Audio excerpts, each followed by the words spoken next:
Welcome back. Saturday's assassination attempt on former President Donald Trump will have a ripple effect here at the RNC. It's reported that Trump will use his speech while here to promote unity within the Republican Party. And how will this shape the rest of the campaign moving forward following the convention for both candidates as they continue their campaigns?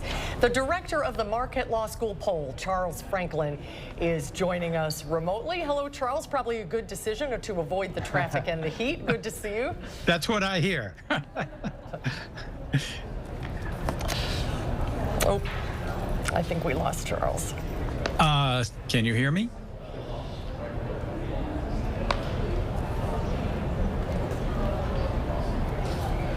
Go ahead and ask.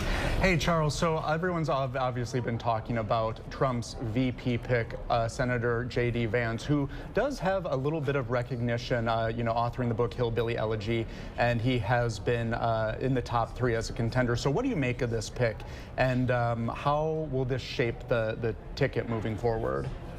He rose to be the favorite before the pick today, so I don't think it's a surprise. What's interesting about him is he's just 39 years old, first elected to the Senate in 2022, so he's only been in national politics for a year and a half or so. But he's evolved from being a Trump critic in 2016 to being a strong Trump supporter now. I think he'll be very compatible with Trump during the campaign. Charles, following the events in Pennsylvania, a lot of people in a moment like this look to political leaders, and leaders on both sides of the aisle were quick to condemn this kind of violence. So how big of a moment or an opportunity do you think this is for former President Trump to rewrite the script and call for some national reflection and unity? I think it's a real opportunity. For one thing, I think it's going to boost the attention to his speech on Thursday night tremendously. I would expect a very large audience for that.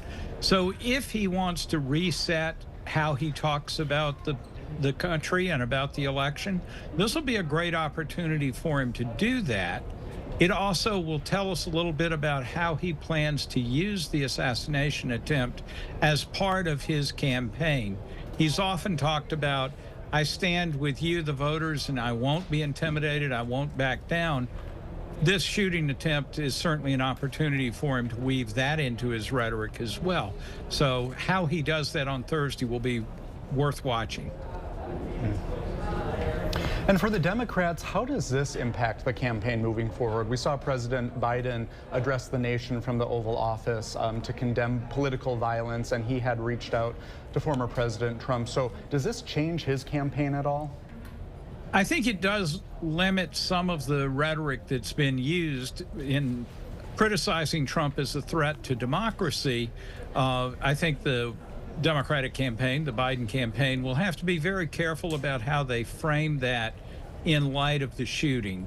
Still criticizing Trump for his attitudes towards democracy and fair elections, perhaps, but they have to be a little more cautious about how they frame the rhetoric now going forward.